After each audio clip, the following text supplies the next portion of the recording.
Hello. तो देख लीजिए, फ़िलहाल थंबनेल में देख लिया होगा कि मैं इस वाले वीडियो में क्या चीज़ डिस्कस करने आई हूँ, ठीक है ना। तो ज़रूरी भी है, क्योंकि एक्चुअली अब जैसे होता है क्या, 10th के बच्चे जो होते हैं छोटे होते हैं तो उतना ज़्यादा मोबाइल तो चलाते हैं, सबके सब चलाने में बहुत माहिर होते हैं, बट ये जो चीज़ें हैं जो इम्पोर्टेंट है वो उनको खोज नहीं पाते एक्चुअली। वो अभी उनसे बोलो ना कि दैट जो ICSE बोर्ड की वेबसाइट है उसको ऑन कर लो, तो मेरे स्पेशल बच्चे उनको तो वो भी नहीं मिलने वाली है ना। तो इसलिए मैंने सोचा चलिए इसको थोड़ा सा डिस्कस कर देते हैं। तो नंबर बढ़ने के चांस, क्योंकि देखिए एक होता है स्मार्ट स्टडी है ना, एक होता है आपका पढ़ना है। देखो पढ़ना तो इम्पोर्टेंट है ही, नॉर्मल सी बात है, लेकिन अब पूरे साल तो पढ़े नहीं हो, अब लास्ट टाइम बैठे हो तो कुछ तो पढ़ लो ना भाई, है ना, कि अच्छे खासे नंबर आ जाए। तो इसके लिए चलिए स्टार्ट करते हैं हम लोग। देखिए होता है क्या, जोग्राफी का सिलेबस की अगर बात करें हम लोग, तो कुल मिला के अगर 80 नंबर का हमारा आता है पेपर, ठीक है ना। पेपर 80 नंबर का आता है, 2 घंटे का आपको मिलता है, सबको पता है, ठीक है। You will not to allowed to write during the first 15 minute. मतलब होता क्या है, देखिए 2 घंटे आपको पूरा लिखने के लिए मिलता है और 15 मिनट आपको मिलता है for the reading the paper. अब कुछ बच्चे इसको फालतू में इधर उधर करके बर्बाद करते हैं। वही सबसे इम्पॉर्टेंट टाइम होता है आपको टाइम मैनेजमेंट करने का, ठीक है ना। एक्चुअली मैं ये टाइम मैनेजमेंट का वीडियो कुछ टाइम बाद आपको बताऊंगी, ठीक है। तो पहले मैं जो डिस्कस करने के लिए सोचा है पहले वो डिस्कस करते हैं। तो 15 मिनट आप सबसे पहले देखिए, पूरे पेपर को थोड़ी पढ़िए, हर एक क्वेश्चन को देखिए। फिर जैसे कि मान लीजिए एग्जाम्पल आप पढ़ रहे हैं, आपको लगा कि ये वाला क्वेश्चन अभी और में आएंगे समझा रहे हैं, ये क्वेश्चन की सारे ऑप्शन मुझे आ रहे हैं, देन टिक, कि मतलब ये वाला क्वेश्चन मुझे करना है। आप अपने क्वेश्चन को चूज़ कर लीजिए। समझ में आ रहा है ना।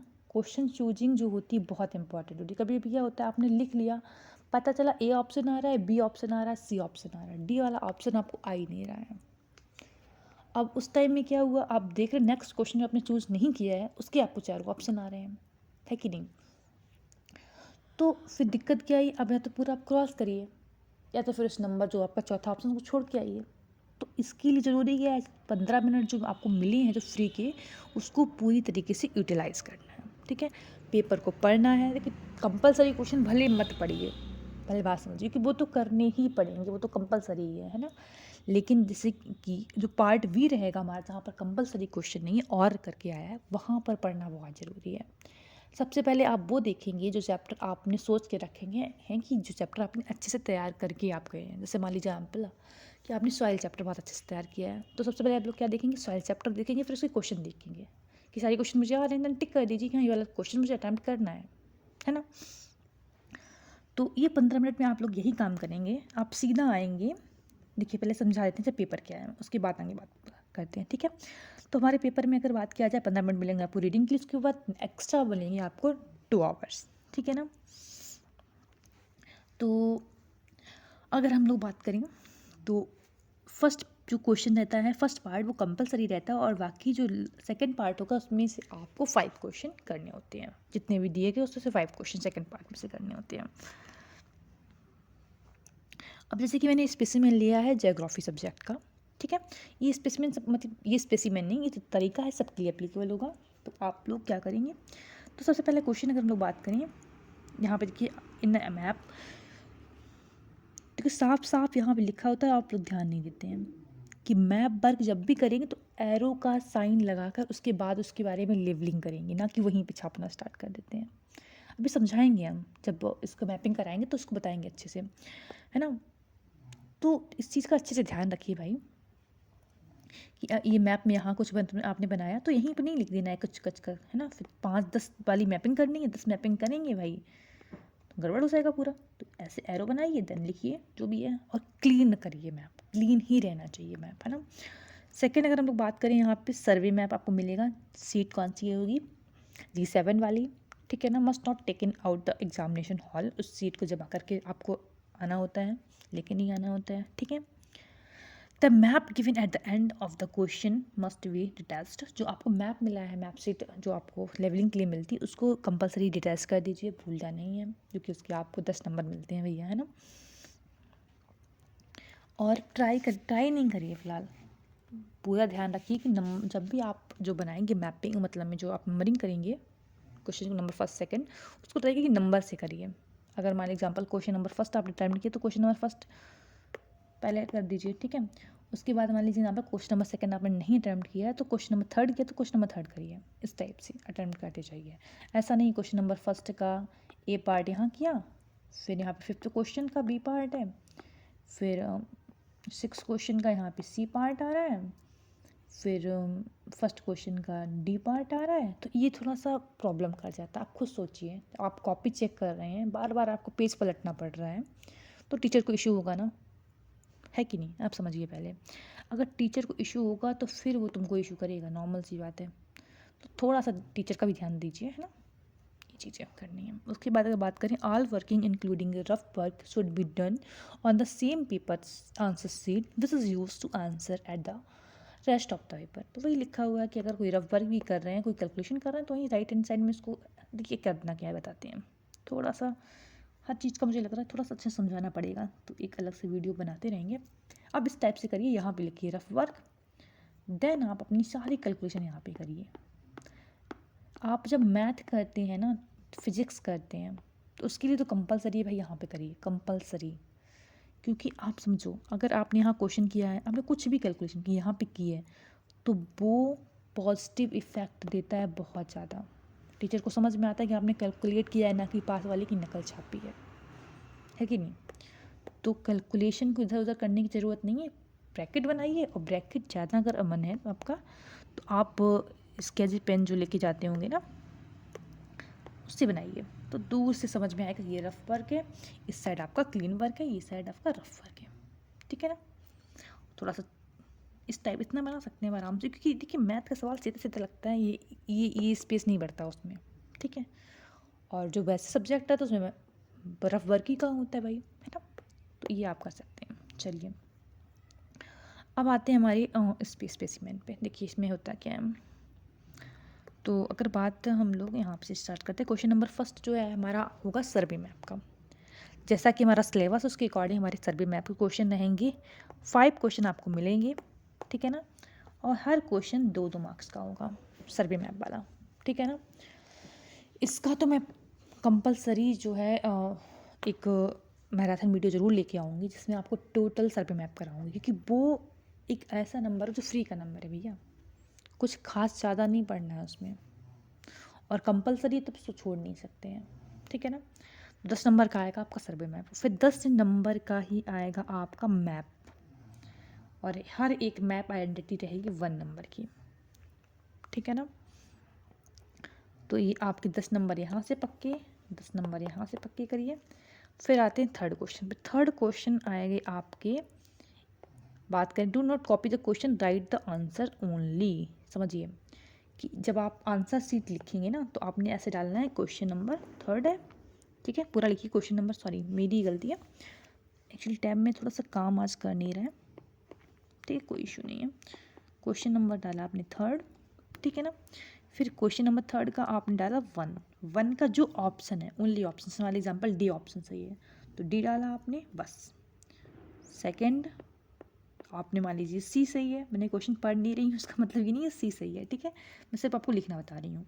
अब थर्ड, तो थर्ड का मान लीजिए ए सही है, तो ए नंबर, इस टाइप से आप लिख के आएंगे। आपको लिखने की पूरी ज़रूरत नहीं है कि आप पूरा लिख रहे हैं उसको।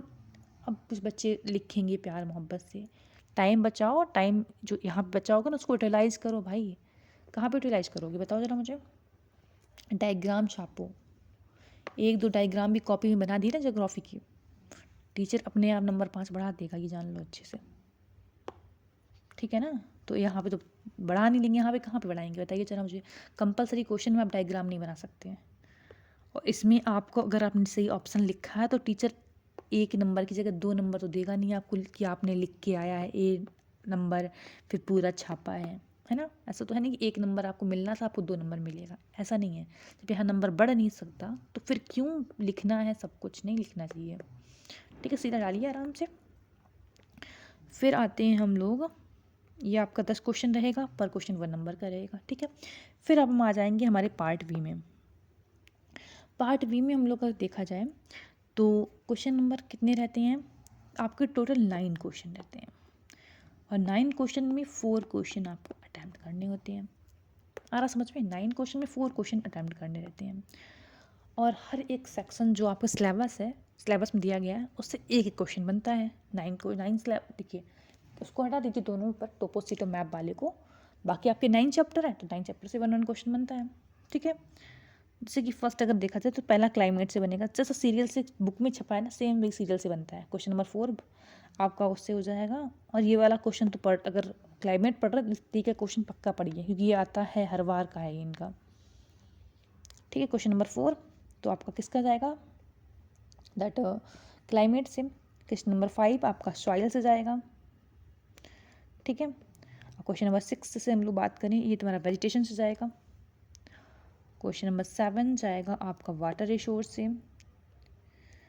फिर आपका क्वेश्चन नंबर 8 जो है आपका जाएगा इंडस्ट्रियल से। एनर्जी रिसोर्स, ये चैप्टर आई थिंक मेरी बुक में गाया हुआ है ना, चलिए जो भी है उससे जाएगा। उसके बाद अगर हम लोग बात करें, फिर आएगा आपका agriculture chapter.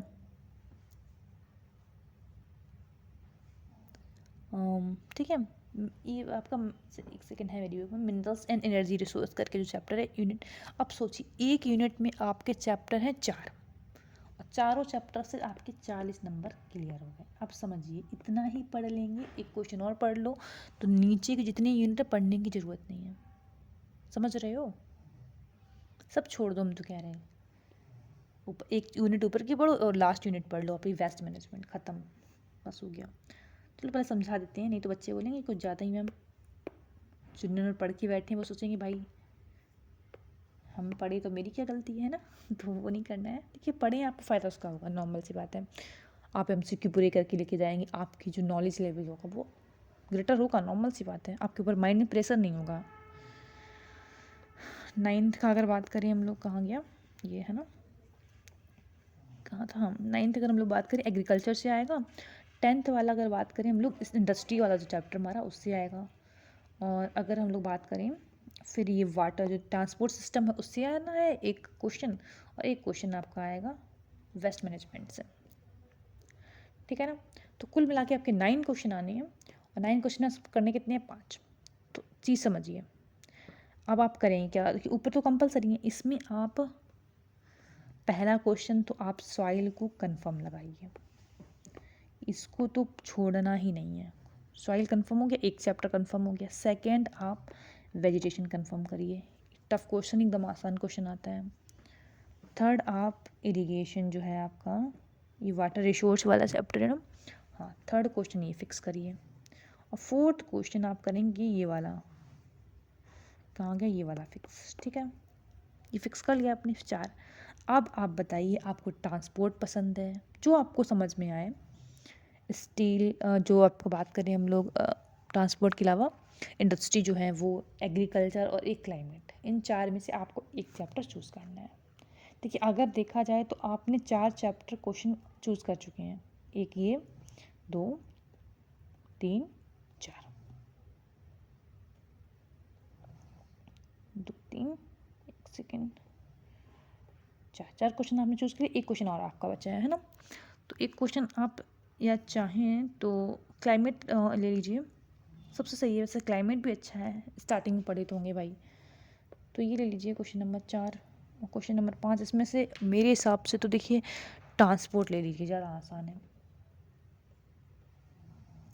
Question number 5 transport कहाँ है? वाटर वे वाला गोल्डन क्वाड्रिलेटरल ही समझना, उसके अलावा कुछ समझना वझना है नहीं उसमें, एकदम आसान सा चैप्टर है, आराम से पढ़िए, आराम से निकल जाएगा, है ना। और देखिए मेरे हिसाब से, देखिए सबका अपना अपना पॉइंट है, ठीक है। ये नहीं कि मैम ने बता दिया देन नहीं, मैंने तो ये सोचा नहीं, आपने उल्टा बता दिया इस चीज़ को, वो नहीं करना है। ये इंडस्ट्री वाला चैप्टर चाहे तो छोड़ दीजिए, क्योंकि लोकेशन रखनी पड़ेगी और लोकेशन थोड़ा सा इशू कर जाएगा, है ना। देखिए इसको भी ले सकते हैं वैसे, मतलब मेरे हिसाब से इसको छोड़ दीजिए और एग्रीकल्चर वाले को छोड़ दीजिए, ये दोनों को कंपलसरी हटा दीजिए बिल्कुल भी। अब 2 आपने अगर हटा दिए तब भी आपके 9 में से आपने कितने रखे हैं? 7 क्वेश्चन रखे हैं। 7 में से आपको करने कितने हैं भैया, 5 ही क्वेश्चन करने हैं। आप 7 में एक चैप्टर और हटा दीजिए अगर मन आपका है ना। तो आप एक काम करते, कौन सा बचा हुआ है, ये हम दे चुके हैं कंपलसरी, ये मिनरल्स वाला ना, मिनरल्स ही बचा हुआ है, ये भी हटा दीजिए। तो 3 चैप्टर पढ़ा दिए, बचे कितने आपके 6 चैप्टर। 6 में से भी कितने करने हैं, 5 चैप्टर लिए, मतलब 6 पढ़ के जाना भैया, 5 क्वेश्चन अटैम्प्ट करना है। आया समझ में। अब अगर आपने इतना भी चैप्टर पढ़ लिया, मतलब आपने 6 चैप्टर पढ़ लिए नीचे के और 2 ऊपर से, ठीक है, 6 2 8 चैप्टर। मैंने बहुत सारा सिलेबस कम करा दिया, समझ रहे हैं आप लोग। 15 चैप्टर हैं, 15 में से 8 पढ़ के आप अगर 95 नंबर ला रहे हैं तो भाई कम नहीं है, ये बहुत ज़्यादा है ना। तो बस आज के लिए इतना ही बताना था। बाकी नेक्स्ट वीडियो तो आएगा मेरा एक, मैं सोच रही इसमें थोड़ा सा लिखने का तरीका और जोग्राफी बता दूंगी कि कैसे लिखें, है ना, कैसे इफ़ेक्टिव राइटिंग लिखें, क्योंकि थोड़ा राइटिंग का भी इम्पैक्ट पड़ता है लिखने के लिए, है ना। क्योंकि जब मैं खुद कॉपी चेक करती हूँ तो मैं देखती हूँ कि दैट अगर अच्छा लिखा होता है तो फिर ज़्यादा पढ़ने का मन नहीं करता है, वो दैट टिक टिक देन ख़त्म। ट्राई करिए, जो बड़ी क्वेश्चन है हेडिंग बनाने का ट्राई करिए फर्स्ट, ठीक है। अगर कहीं पर भी याद आए, छोटा सा बड़ा सा जैसे भी इच्छा है वैसा डायग्राम बनाइए।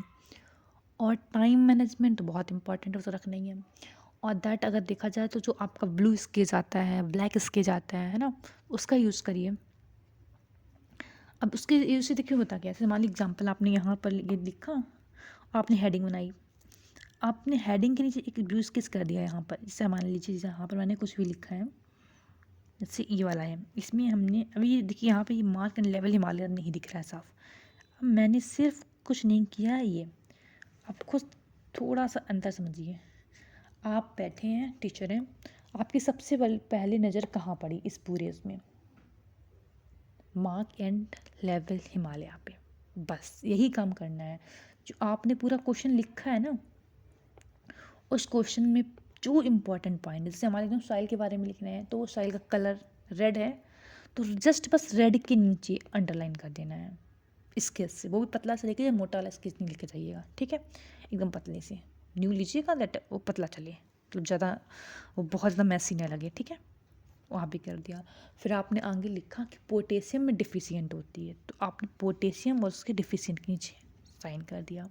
आपने बताइए लोमी सॉइल है, तो लोमी पे साइन कर दिया। आपने बताया, मतलब जो जो इंपॉर्टेंट पॉइंट लग रहा है उसके नीचे लगा दो, जो हेडिंग बनाई उसके नीचे पूरा, जो आपका स्केच से जो पूरा बनता है इस तरीके से हेडिंग के नीचे। वैसे मान लीजिए एग्जाम्पल इसमें अगर बात करें, इस वाली लाइन में मानती कि सिटी इंपॉर्टेंट है, तो सिटी के नीचे आपने किया, ये देखो झीलम इंपॉर्टेंट आपको लगा, ये बस इतना कर दीजिए पूरे में, बस दैट द क्लियर। अगर हेडिंग में ब्लैक से कर रहे हैं तो फिर जो अंदर करिएगा, अंदर अगर जो लिखे हुए जो होता है उसमें ट्राई करिएगा आप ब्लू से करने का, और हेडिंग में ब्लैक से कर दीजिए, बस इनफ है। आपकी कॉपी में 5 से 6 नंबर डायरेक्ट पड़ेंगे, ये मेरी गारंटी है। क्योंकि कॉपी में कभी कभी गलती हमसे हो जाती है, लेकिन और एक चीज़ और देखो अच्छे से याद रखना है, अगर आपको किसी भी इम्पोर्टेंट पॉइंट पे डाउट है, डाउट आपके माइंड में आ रहा है, या तो जैसे मान लीजिए, तो उस पर अंडरलाइन बिल्कुल नहीं करना है, क्योंकि भाई अंडरलाइन का मतलब है सीधी नज़र टीचर की पड़ेगी उस पॉइंट पे, अब वो गलत है तो नंबर वो काट लेगा, है ना। अगर आपको डाउट लग रहा है तो उस लाइन पर अंडरलाइन, उसको लिखना लिखना या ना लिखना आपकी इच्छा है, बट अंडरलाइन उस पर नहीं करेंगे। जिस पे आप कॉन्फिडेंट है एकदम एग्जैक्ट सही है, तो अंडरलाइन उसके नीचे ही करेंगे, ठीक है ना। चलिए आज के लिए इतना ही, और नेक्स्ट वीडियो में आपको मैं इफ़ेक्टिव राइटिंग और एक में टाइम मैनेजमेंट, इतने की 2 वीडियो मैं लेके आऊँगी। चलिए ठीक है, थैंक यू। और सब्सक्राइब कर दीजिए चैनल, है ना, लाइक एंड सब्सक्राइब तो आप लोग करते ही नहीं हैं, उसके बिना काम कैसे चलेगा। चलिए थैंक यू।